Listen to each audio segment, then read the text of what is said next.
So now अब हम जाते हैं, आप लोगों ने किसकी होटल्स की ऑडिट का कुछ सोचा? कैसे करेंगे ऑडिट, क्या क्या एरियाज हम देखेंगे वहां पे जाके? पहले होटल्स लेना चाहोगे, हॉस्पिटल्स लेना चाहोगे? हॉस्पिटल। होटल। चलो अब होटल ले लो मैम। होटल। चलो पहले हॉस्पिटल्स ले लेते, फिर होटल्स में घूमने जाएंगे। चलिए, तो पॉइंट्स तो देखिए वही हमारे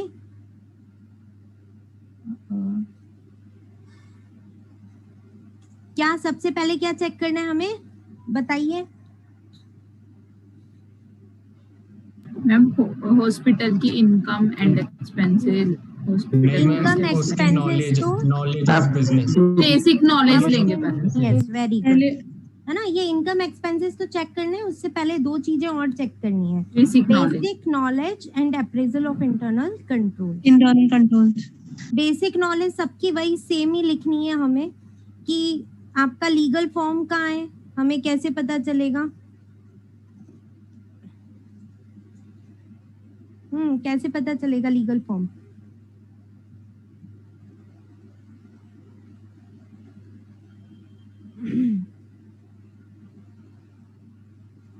मोहित सिंह कर्नावट, पढ़ने आते हो क्या करने आते हो?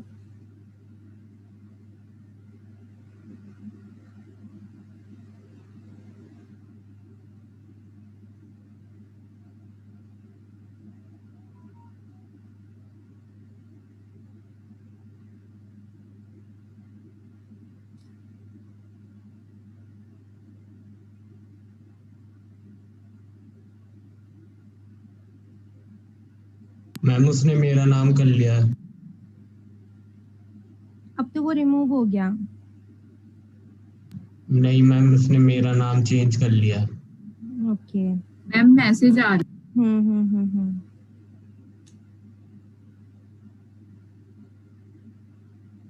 अगेन ये आपके यहाँ से भी चला गया नाम से।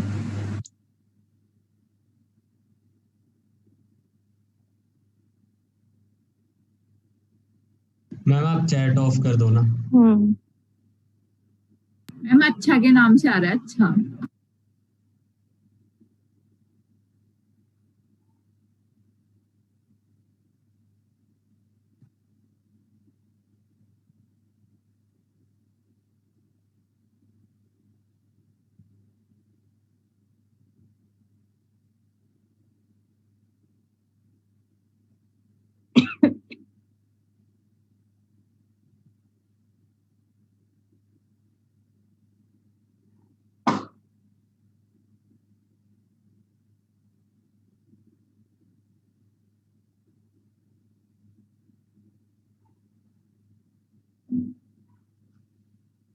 Okay, so basic legal form हम चेक करेंगे ना। ये लीगल फॉर्म है ना, किसी भी मैनर में देखिए, हॉस्पिटल्स कोई जरूरी नहीं है कि ट्रस्ट ही चला है ना। कंपनी फॉर्म में भी आपको हॉस्पिटल्स मिलेंगे, है ना। प्रोप्राइटरशिप में नॉर्मली क्लिनिक्स वगैरह चलते हैं, है ना। तो हॉस्पिटल किसी भी लीगल फॉर्म में होता है, तो अकॉर्डिंग टू लीगल फॉर्म हम उसका चेक करेंगे कि लाइक एमओए चेक करना है, एओए चेक करना है, ट्रस्ट डीड चेक करना है, या उसका पार्टनरशिप डीड चेक करना है, या फिर उसका सोल प्रोप्राइटरशिप का एज सच कोई भी डॉक्यूमेंट नहीं होता है, क्योंकि उससे रिलेटेड कोई भी एक्ट नहीं है इंडिया के अंदर, है ना। मैम लीगल फॉर्म के बारे में तो क्वेश्चन में बता देगा ना कि कौन से। हाँ, वो तो क्वेश्चन बताएगा ही बताएगा आपको ना। मैं यहाँ पे कुछ भी नहीं लिख रही हूँ, मैं सिर्फ आपको बता रही हूँ कि जो भी आपको क्वेश्चन बोले उसके अकॉर्डिंग आपको लीगल फॉर्म चेक करना है। अगर मान लो क्वेश्चन ने नहीं बोला तो आप क्या कैसे लिख के आएंगे? If it is a company, है ना, it is formed under companies act 2013, तो we will check MOA and AOA for the for taking the knowledge of authorised capital objectives etcetera. जो भी सारे 6 क्लॉजेस होते हैं, 3-4 क्लॉज लिख देना और खत्म हो जाएगा, ठीक है। तो ये हो गया हमारा लीगल फॉर्म। सारे सबकी नॉलेज नहीं देना है कोई भी एक पॉइंट लिख देंगे तो सामने वाले को पता चल जाएगा कि हाँ ये जानता है कि क्या चीज करेगा सबसे पहले जा करके, ठीक है। देन हम इंटरनल कंट्रोल्स की अंडरस्टैंडिंग ले लेंगे। इंटरनल कंट्रोल का तो हम सेकंड पॉइंट ही बनाते हैं अच्छा सा। अच्छा, अब बताइए हॉस्पिटल्स के अंदर कौन कौन से एरियाज में इंटरनल कंट्रोल होना जरूरी है? मैम मेडिसिन जहाँ से मिलती है, मतलब जहाँ से सेल होती है। वेरी गुड, है ना। मेडिसिन स्टोर, आप लोगों ने देखा होगा बहुत सारे जो अच्छे हॉस्पिटल्स होते हैं वहां पे मेडिसिन स्टोर खुद के ही होते हैं, और हम वहीं से है ना एक पूरा इंटरनल कंट्रोल आप लोगों ने देखा होगा कि आपको सबसे पहले क्या, जो भी डॉक्टर का प्रेस्क्रिप्शन होता है वो एक बंदे को ले जाकर के देना है, वो बंदा उसके अकॉर्डिंग बिल बनाता है, मतलब बिल दूसरा कोई और बंदा बनाता है, और एक बंदा जो मेडिसिन है वो लेकर के आता है, उसे देन अगेन वापस से प्रेस्क्रिप्शन के साथ में मैच किया जाता है, कोई सेकंड बंदा वो प्रेस्क्रिप्शन के साथ में मैच करता है, बिल देखा जाता है, ठीक है, और देन कैश कोई अलग बंदा ही कलेक्ट करता है। किसी हॉस्पिटल में देखा है पूरा ऐसा सिस्टम? Yes ma'am. है ना, तो वो सब क्या है, वो क्या है, हमारा इंटरनल कंट्रोल है। और मैम रिसेप्शन पे भी तो करना चाहिए इंटरनल कंट्रोल, जस्ट क्योंकि पेमेंट। एक मिनट अर्शप्रीत, एक minute. Hospitals are covered under NGO में भी, एनजीओ के अंदर भी कवर्ड हो सकते हैं, और other than NGO profit oriented के लिए भी हमारे हॉस्पिटल्स बनाए जाते हैं, like just like education institutions, है ना। हाँ अर्शप्रीत, अब आप बोलिए। मैम रिसेप्शन में भी तो वो इंटरनल कंट्रोल्स होने चाहिए, क्योंकि पेमेंट तो उधर ही करेगा ना। बिल्कुल बिल्कुल, ठीक है। तो मेन हमारा मेडिसिन स्टोर पे एक इंटरनल कंट्रोल जरूरी है। सेकंड, हमारे पास में जो इक्विपमेंट्स होते हैं, साइंटिफिक इक्विपमेंट्स, वहां पे हमारा लाइक लेबोरेटरी आइटम्स होती है, ब्लड बैंक होता है हॉस्पिटल के अंदर, है ना, और बहुत सारी मशीन्स होती हैं, उनके ऊपर भी इंटरनल कंट्रोल होना कंपलसरी है। देन रिसेप्शन के ऊपर हमारा इंटरनल कंट्रोल जरूरी है। मैं इसे कैश कलेक्शन लिख रही हूँ, not reception. Yes ma'am, cash collection. Cash collection के वहां पे भी हमारा इंटरनल कंट्रोल होना जरूरी है, एंड साथ में कैश डिस्बर्समेंट, क्योंकि डॉक्टर्स को जो पेमेंट होगा वो कैसे हो रहा है, सही मैनर में हो रहा है, नहीं हो रहा है, जो रिसेप्शनिस्ट है वो कहीं घपले तो नहीं कर रहा है, तो इन सब के ऊपर हमारा इंटरनल कंट्रोल्स होना बहुत जरूरी है। तो ये मेन एरियाज मैंने यहाँ पे लिख दिए जहाँ पे इंटरनल कंट्रोल्स होना बहुत ही जरूरी होता है, क्योंकि अगर यहाँ पे इंटरनल कंट्रोल्स नहीं हुए तो हॉस्पिटल्स की मेन जान ही यही सारी चीजें है, कहाँ से पैसा आ रहा है, मेडिसिन कितनी आ रही है, कितनी जा रही है, इक्विपमेंट्स आप नॉर्मली अच्छे से यूज ले रहे हैं, नहीं ले रहे हैं, ठीक है, और इन सारी चीजों के ऊपर इंटरनल कंट्रोल्स होना कंपलसरी होता है। तो ये सारी चीजें हमने लिख दी। हाँ बोलिए मैम। तो इसमें ये नहीं आ सकता, जैसे डॉक्टर्स के प्राइवेट क्लिनिक्स वगैरह होते हैं, तो वो टाइमली मतलब आ रहे हैं हॉस्पिटल में और मतलब पेशेंट को लिख सकते हो डॉक्टर्स का टाइमिंग, बट वहाँ पे बहुत ही छोटा सा इंटरनल कंट्रोल होता है, सिर्फ बायोमेट्रिक लगा हुआ होता है, वहां पे इतना जरूरी नहीं है कि इंटरनल कंट्रोल्स हो हर हॉस्पिटल के अंदर। ये मेन आपकी इच्छा है, लिख दो, कुछ गलत नहीं है, कुछ भी गलत नहीं है, इच्छा है लिख सकते हो, और डॉक्टर्स की अटेंडेंस के ऊपर, ठीक है। नाउ मैम इसमें डॉक्टर सर्टिफिकेट्स होते हैं मैम, क्या इसके अंदर डॉक्टर, जैसे डॉक्टर्स, जैसे एनजीओ कोई भी डॉक्टर अपॉइंट करेगा तो उनके सर्टिफिकेट मैम वो है इशू लीगली है या नहीं, डॉक्टर जैसे उनका एक्सपायर तो नहीं हो गया, या फिर उनको प्रैक्टिस के लिए मैम उनकी डिग्री वगैरह के ऊपर भी लगा सकते हैं ना इंटरनल कंट्रोल, डिग्री और के ऊपर इंटरनल कंट्रोल, बट उसे ना ऑडिटर चेक नहीं करेगा, उसे ऑडिटर चेक करेगा नहीं, ठीक है। यहाँ पे हम एज एन ऑडिटर सोच रहे हो उनकी कि एज एन ऑडिटर मैं क्या क्या चीजें इंटरनल कंट्रोल्स की चेक करूंगी। ऑब्वियसली वहां पे इंटरनल कंट्रोल लगा हुआ होगा, कोई भी डॉक्टर को आप हायर करते हो तो आप ये चीजें सोच करके ही करोगे सारी, है ना, ठीक है। बट एज एन ऑडिटर मैं क्यों चेक करूंगी कि डॉक्टर फेक है, फेक तो नहीं है, ठीक है। अगर कंपनी है, मेरे ऊपर कोई पर्टिकुलर सेबी की गाइडलाइंस एप्लीकेबल हो गई, ठीक है, तो वहां पे बात अलग हो जाती है। और नॉर्मल सिनेरियो में हम बात करें तो डॉक्टर का अगर लाइसेंस भी कैंसिल हो रखा है और वो फिर भी एक क्लिनिक चला रहा है, कस्टमर्स उसके पास में आ रहे हैं, तो हमें क्या लेना दे रहा, आ रहे हैं पैसे दे रहे, तुम पैसे रख रहे हो, हम ऑडिट करने आ रहे, तो हमारे ऊपर उसका कोई भी बाउंडेशन नहीं है चेकिंग का। मैम फ्रॉड तो हो गया ना एक तरीके से। फ्रॉड हो गया, बट वो तो आप खुद कर रहे हैं, ठीक है।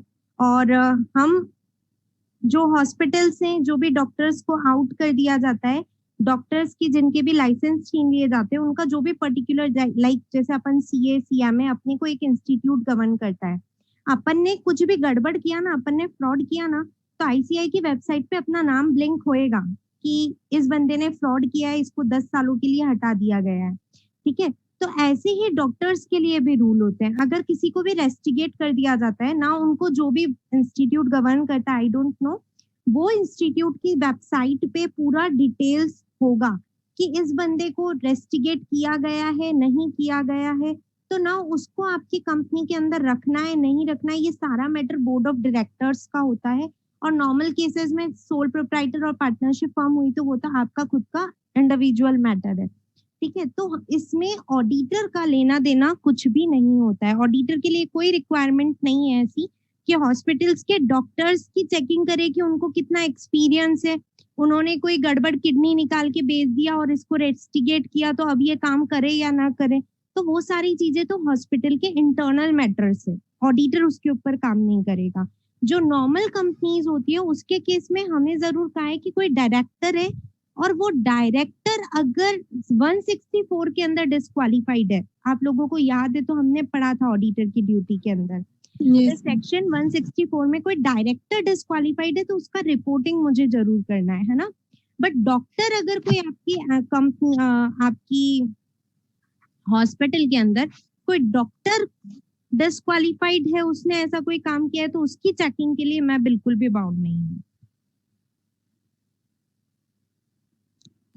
ओके मैम, जैसे हॉस्पिटल है तो ऑडिटर ये वो हाइजीन का प्रॉपर मतलब ध्यान रखा जाता है नहीं रखा जाता, ये भी एक पॉइंट हो सकता है क्या? नहीं, इसमें भी ऑडिटर कुछ चेक नहीं करेगा। अपन तो फाइनेंशियल ऑडिट कर रहे हैं ना, हम तो अपन यहाँ तो पे क्या उसके कर रहे हैं, लिए- ओनली फाइनेंशियल ऑडिट कर रहे हैं, हमें आपकी ट्रेडिंग P&L चेक करना है, ठीक है। और जो ट्रेडिंग P&L के अंदर इंटरनल कंट्रोल्स भी हम केवल उनका चेक करते हैं जो ट्रेडिंग P&L के अंदर कोई असेट आने वाली है, ठीक है, केवल उनका इंटरनल कंट्रोल हम मेनली चेक करते हैं। बाकी हाइजीन का ध्यान रख रहे हो नहीं कर रहे हो, एक्सपायरी मेडिसिन तो नहीं दे रहे हो, ये सारी चीजें हमारे काम की नहीं है। हमें कोई मतलब नहीं है आप आपके इंटरनल मैटर्स में क्या कर रहे हो। आप किसी की किडनी बेच रहे हो, कोई मर गया फिर भी वेंटिलेटर पे उसे सुला रहे हो, तो ये सब आपका मैटर है, इंटरनल मैटर है, हमें इससे कोई लेना देना नहीं है। मैम यस मैम अपन ये देखेंगे क्या, जैसे जो इक्विपमेंट्स आते हैं जैसे ऑक्सीजन सिलेंडर, वेंटिलेटर्स और डिफरेंट डिफरेंट इक्विपमेंट्स आते हैं जो, तो उसमें तो से मतलब बोलते हैं ना कि गड़बड़ तो नहीं हो रही या एक्स्ट्रा कैश, वो तो देखेंगे ना। हम सिर्फ इतना देखेंगे, वेंटिलेटर्स आपने बुक में दिखा रखा है कि भाई आपके यहाँ पे 5 है, तो हम जाकर के काउंटिंग कर लेंगे, अच्छे से चल रहे हैं ना, ये चीज चेक कर लेंगे। इसके अलावा हमें टेक्निकल नॉलेज कुछ नहीं आती है कि वेंटिलेटर कैसे काम करता है, कैसे काम नहीं करता है ना, आप उसको कोई पेशेंट आने पे अच्छे से चालू तो कर रहे हैं ना, या जो भी उनका सिस्टम होता है वेंटिलेटर का, ठीक है, वो सारी चीजें हमें कोई लेना देना नहीं है। हम तो सिर्फ इतना देखेंगे कि भाई आप बोल रहे हो कि आपके यहाँ पे ब्लड बैंक के अंदर इतने number of like blood bank का तो कोई वैल्यू भी नहीं होता है, तो वो हमारी फाइनेंशियल इसके अंदर जरूरी नहीं है कि वो लिखा हुआ है ना, ठीक है। बट अगर हमारे यहाँ पे ये ऐसा है सिस्टम कि भाई हम ब्लड मनी के थ्रू देते हैं, है ना, वहां पे हमारा स्टॉक जरूर शो हो रहा होगा, और स्टॉक का बस हम क्या करेंगे, ब्लड का गिन लेंगे, सैंपल की कितने यहाँ पे आपके पास कितने नंबर ऑफ बोटल्स पड़े, सिर्फ इतना। अब ओ पॉजिटिव है, ओ नेगेटिव है, आप ओ पॉजिटिव के नाम पे बेचारे को ओ नेगेटिव चढ़ा रहे हो, खून सड़ गया फिर भी चढ़ा रहे हो, उससे हमें कोई मतलब नहीं है। Okay ma'am. ओके, तो सिर्फ यहाँ पे हमें जहाँ पे पैसे से रिलेटेड बातें होती है, ट्रेडिंग P&L बैलेंस शीट में जो चीजें जाने वाली है, उनसे रिलेटेड हमें चीजें सोच करके लिखनी है। अब हमारे पास थर्ड पॉइंट क्या आएगा, इनकम्स। यस, क्या क्या इनकम्स होंगी? सबसे ज्यादा पेशेंट से जो फीस आई है, पेशेंट, मतलब जो उनको क्योर करने पे फीस आई है, ठीक है। पेशेंट फीस, इनसे हम एक्सरे फीस भी ले सकते हैं, means X ray fees, sonography fees, ma'am laboratory fees, laboratory fees word लिख देते हैं ना, जो भी इन्वेस्टिगेशन फीस। ठीक है।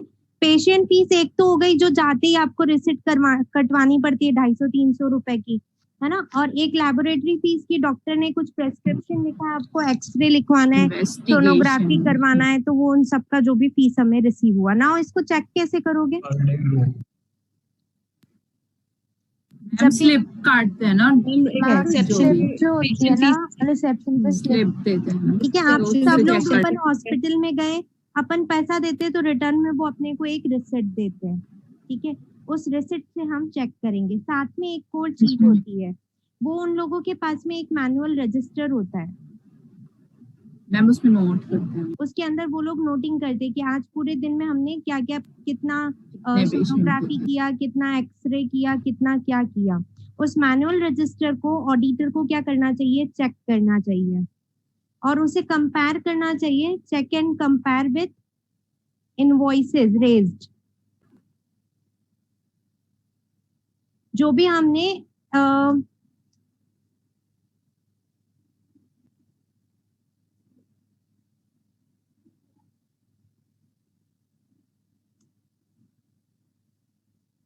देखिए, एक सिस्टम बताती हूँ। कुछ अच्छी जो हॉस्पिटल्स होती है उनका, लाइक मैं गई किसी भी एक्स डॉक्टर के पास में, है ना।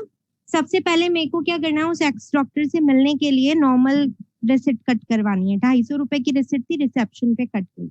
अब जो भी मेरे को आगे मिलेगा वो सब उस डॉक्टर के साथ में मिलेगा कि भाई तेरे को एक्सरे करवाना है, सोनोग्राफी करवाना है, क्या करवाना है। मैं डॉक्टर के रूम के अंदर गई, डॉक्टर के पास में एक एलईडी है।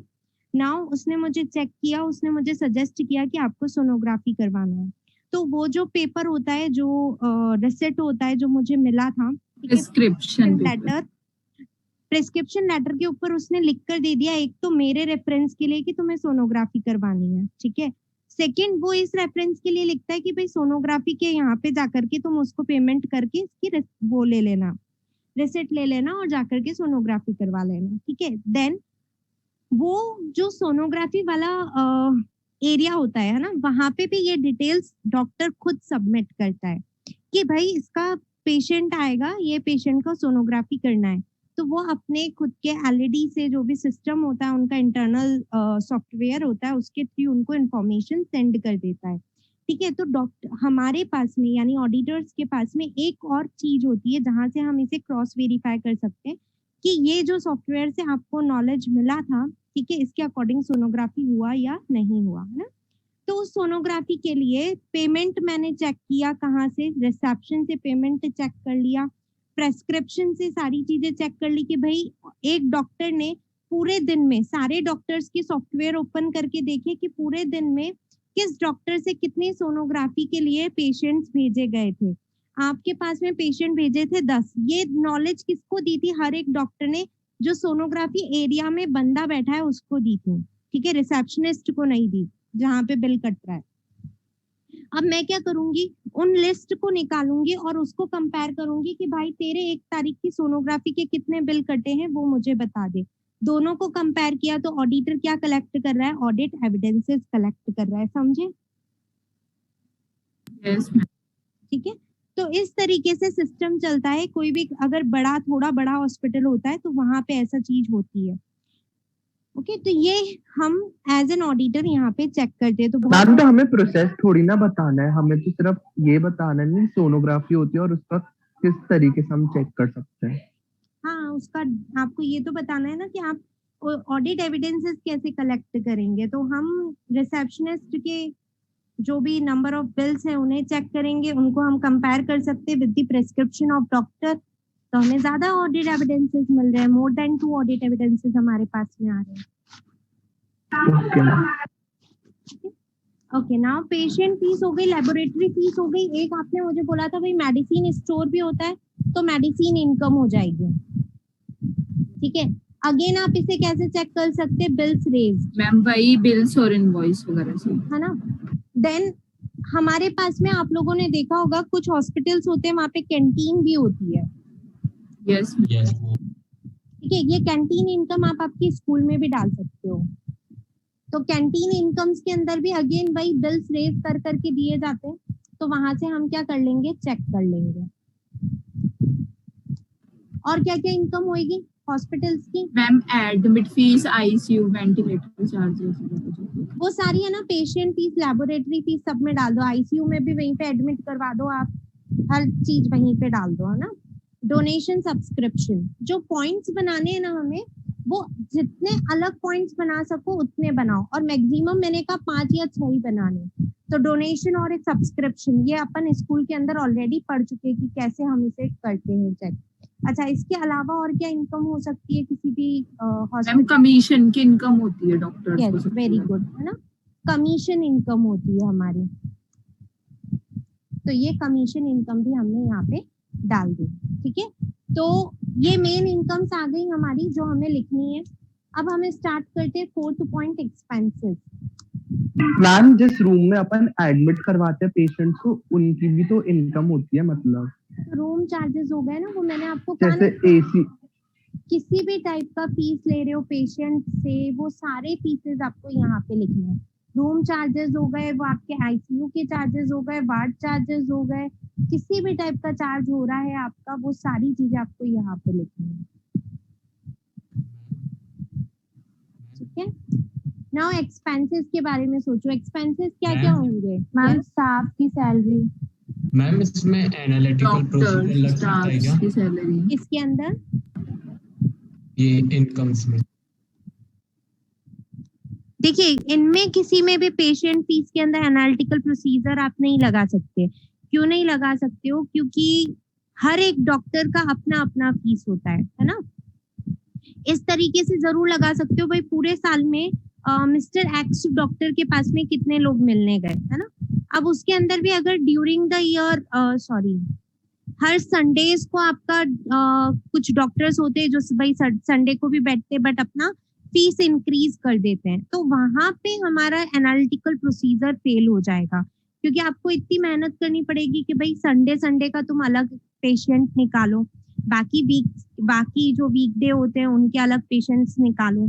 तो नॉर्मली है ना, हॉस्पिटल्स में हम थोड़े से फेल हो जाते हैं एनालिटिकल प्रोसीजर लगाने के लिए, बट हम वहां पे जरूर लगा सकते हैं जहां पे ओनली 2 या 3 डॉक्टर्स ही बैठ रहे हैं, और वो कभी भी साल भर में पेशेंट की फीस उन्होंने चेंज नहीं करी, पूरे साल 250 रुपए ही चलाई है ना, संडे को अलग ना कहीं और अलग, है ना। तो हम इजीली वहां पे निकाल सकते हैं कि आपसे मिलने ऑन एन एवरेज 200 पेशेंट आए थे, तो उसको मल्टीप्लाई कर दिया मैंने 250 रुपए से, तो मेरा पेशेंट फीस जो रिसेप्शन फीस होना चाहिए मेरा, वो मेरा पर्टिकुलर इतना बनेगा, ठीक है। ड्यूरिंग द ईयर मैंने आपका लैपटॉप ऑन किया क्योंकि मेरे को एक्सेस का राइट है ना, मैंने आपका निकाल लिया जो भी सोनोग्राफी होता है उसका डिटेल निकाला कि ऑन एन एवरेज आपने पूरे साल में कितना सोनोग्राफी किया, ठीक है। इस पे मैं एनालिटिकल प्रोसीजर जरूर अप्लाई कर सकती हूँ। तो मेरे पास वहाँ डिटेल आ गई कि भाई पूरे साल में आपने सोनोग्राफी करा है 100 और पूरे साल में एक्सरे करवाया 500, तो उसका रेट से मल्टीप्लाई कर दिया, तो मेरे पास क्या आ गई? सोनोग्राफी इनकम और एक्सरे इनकम हो गई, ठीक है। तो वहां पे मैं जरूर एनालिटिकल प्रोसीजर्स अप्लाई कर सकती हूँ। अब एक और चीज मैं आपको बता देती हूँ, अगर हमारे माइंड में आ रहा है ना कि एनालिटिकल प्रोसीजर वर्ड लिखे हम, ये तो नॉर्मल हमारे वाउचिंग वेरिफिकेशन, तो सिर्फ इतनी लाइन लिख के आ जाना, जरूर लिख करके आना कि auditor can obtain the audit evidences through analytical procedures by applying analytical procedures also। अब हमें इतनी डिटेल नहीं देनी कि वो एनालिटिकल प्रोसीजर कहाँ पे अप्लाई करेगा, कैसे अप्लाई करेगा। पता चल रहा है मन में कि कैसे अप्लाई करेगा तो लिख दो, नहीं पता चल रहा तो कोई बात नहीं, सामने वाले को ये जरूर बता दो कि हमें इतना तो पता है कि एनालिटिकल प्रोसीजर से भी ऑडिट एविडेंसेस आते हैं, ठीक है। इसके मार्क्स जरूर मिलेंगे। क्यों मिलेंगे? क्योंकि अभी तक आप लोगों ने रियल में ऑडिट करने गए नहीं हो, तो उसको भी पता है कि इन बच्चों को सिर्फ थियोरेटिकल नॉलेज है, ठीक है। तो आप पॉइंट्स लिख सकते हैं। चलिए, नाउ डॉक्टर डिफरेंस होता है वो क्या बोल रहे हो, किसका डिफरेंस? सेमिनार्स जो सेमिनार हॉस्पिटल वाले सेमिनार यस, जो सेमिनार्स अरेंज करते हैं उसकी भी इनकम होती है, आप अदर इनकम डाल के लिख सकते हो बिल्कुल, ठीक है।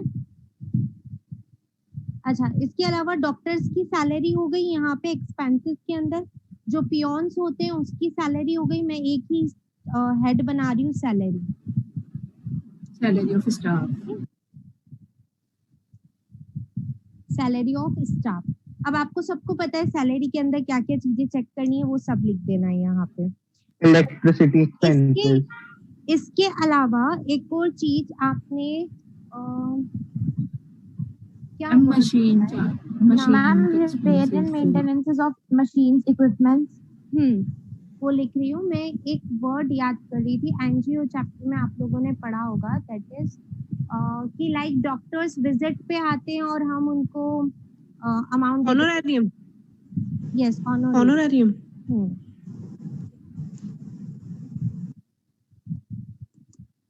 ऑनोरेरियम टू डॉक्टर्स,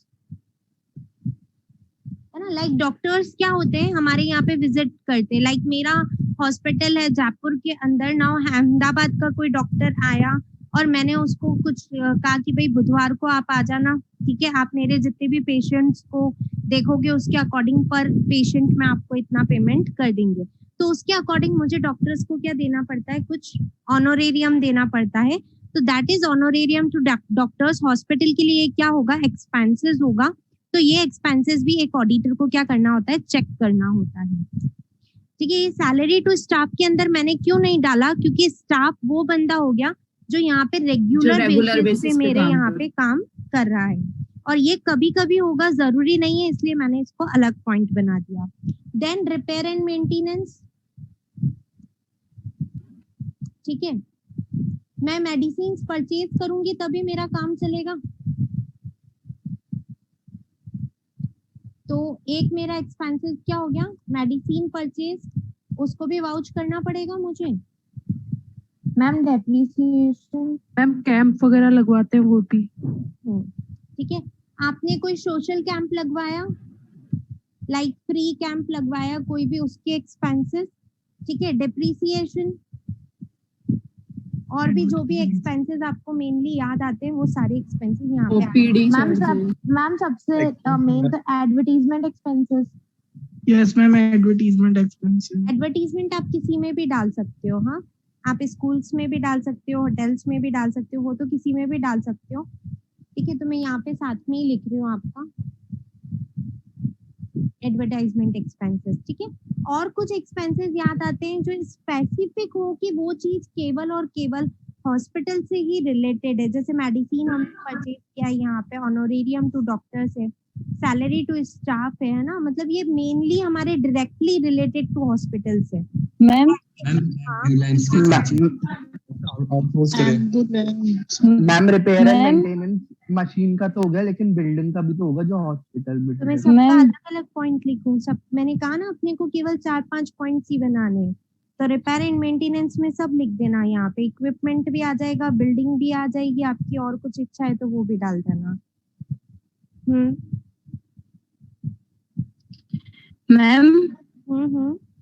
मैम जो वेस्ट मटेरियल होता है हॉस्पिटल्स का, उसको डिस्पोज करने के लिए हॉस्पिटल किसी कंपनी वगैरह को देती है, मतलब तो उसके लिए भी तो हॉस्पिटल पैसे खर्च करता है कि आप इस मटेरियल को डिस्पोज कीजिए।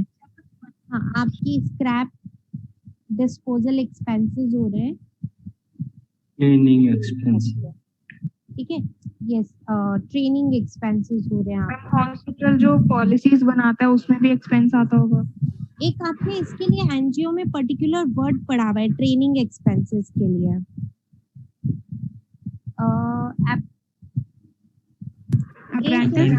यस, अप्रेंटिसशिप होता है ना, अप्रेंटिसशिप, यस मैम, ठीक है। तो वो वाला भी वर्ड आप यहाँ पे डाल सकते हो। देखिए वो क्या होता है कि हम किसी ट्रेनी को ट्रेनिंग करने के लिए, है ना, उनसे कुछ इनकम चार्ज भी कर सकते हैं। और कई बार ऐसा भी होता है कि हम किसी डॉक्टर को, मतलब वो ट्रेनिंग पीरियड पे आया है ना, लाइक आर्टिकलशिप होती है, जैसे आप लोग भी आर्टिकलशिप करेंगे, तो आर्टिकलशिप पे डॉक्टर्स भी आर्टिकलशिप पे रहते तो हम उनको कुछ स्टाइपेंड देते हैं, ठीक है, तो वो स्टाइपेंड भी हमारा क्या हो गया, एक्सपेंसेस हो गया, एक्सपेंसेस में आ जाएगा। स्टाइपेंड टू ट्रेनीज, है ना। और जो अप्रेंटिसशिप प्रीमियम होता है आपका, वो ऊपर इनकम के अंदर आ जाएगा कि हम किसी से चार्ज कर रहे हैं। मैम टाइम हो गया। ये कर लूं पूरा। इनकम एक्सपेंसेस हो गए मेरे। अब असेट्स और लाइबिलिटीज के अंदर देखिए ये सारे ही सब में ही सेम रहेंगे, क्योंकि असेट्स क्या होने वाली है, वही होने वाली है मेरी, ठीक है। तो कॉपी पेस्ट ही करना है असेट्स और लाइबिलिटीज Yes. को। तो आपको असेट्स मेरी वही इक्विपमेंट्स होने वाले हैं, फर्नीचर बिल्डिंग होने वाली है, कैश होने वाला है ना। तो वो सारी चीजें सेम आएगी, असेट्स और 6 लाइबिलिटीज। वही बैंक लोन होने वाला है ना, आउटस्टैंडिंग अनअर्न्ड जो भी होता है वो सारी चीजें मेरे यहाँ पे आने वाली है। तो असेट्स और लाइबिलिटीज सेम रहने वाली है। अब आप लोग, एक मैं आपको होमवर्क दूं, आप अपने सेल्फ पे करेंगे होटल, यस मैम। ठीक है। तो आज का होमवर्क है आप लोगों का होटल्स। आप लोगों को खुद को अपने अकॉर्डिंग करना है होटल्स। किसी को कोई प्रॉब्लम आती है तो वो आप लोग मुझसे पूछ लेना। कल अपन, क्योंकि ये चीजें तो आप अपन ने सबने देखी हुई है, तो अपने को इजीली पता चल गया कि भाई क्या चीज हम करेंगे। कल अपन स्टार्ट करने वाले हैं कोऑपरेटिव सोसाइटीज का ऑडिट, जो आप लोगों को नहीं पता। एक और होमवर्क दे रही हूँ मैं आप लोगों को, 2 होमवर्क दे रही हूँ। Hotels and NGO. एनजीओ क्यों? क्योंकि जो एजुकेशन इंस्टीट्यूशन और हॉस्पिटल्स थी वो क्या है, टाइप ऑफ एनजीओ है, और एनजीओ जो अकाउंटिंग में पढ़ते हो उसी का ऑडिट करके आना है। तो अब आप इजीली इन दोनों को फ्रेम कर सकते हो। तो ये 2 आपके आज के होमवर्क है, ठीक है। मैम बैंकिंग वगैरह की जो ऑडिट होती है वो भी सिलेबस में है क्या? यस, बैंक की ऑडिट सिलेबस में है, वो हम सबसे एंड में पढ़ेंगे। पहले नॉर्मल ऑडिट्स कर ले, देन बैंक ऑडिट पे जाएंगे। Okay, so excuse me, yes, जो आपने ये पॉइंट्स लिखवाए हैं, मतलब उनको इलेबोरेट करके लिखना है इन द पेपर। बिल्कुल, एग्जाम में इनको आपको एक्सप्लेन करके लिखना है। ये तो सिर्फ मैंने आपको ऑडिट एविडेंसेस दिए, मैनर दिया कि ऑडिट होगी कैसे।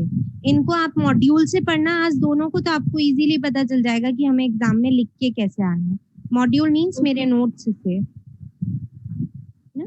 पेज नंबर बता दीजिए। हाँ, मैं ग्रुप में शेयर कर रही हूँ, ठीक है। चलिए, thank you to all of you. आप लोग प्लीज होमवर्क जरूर कंप्लीट करना आज। एक तो होटल्स और इसका एनजीओ का पूरा खुद से फ्रेम करना, और उससे पढ़ लेना आप लोग आपके नोट्स से, और साथ में ये जो 2 मैंने पढ़ा है एजुकेशन इंस्टीट्यूशंस एंड हॉस्पिटल, इसको रीडिंग करना है नोट्स में। Okay, thank you ma'am. Thank you to all of you.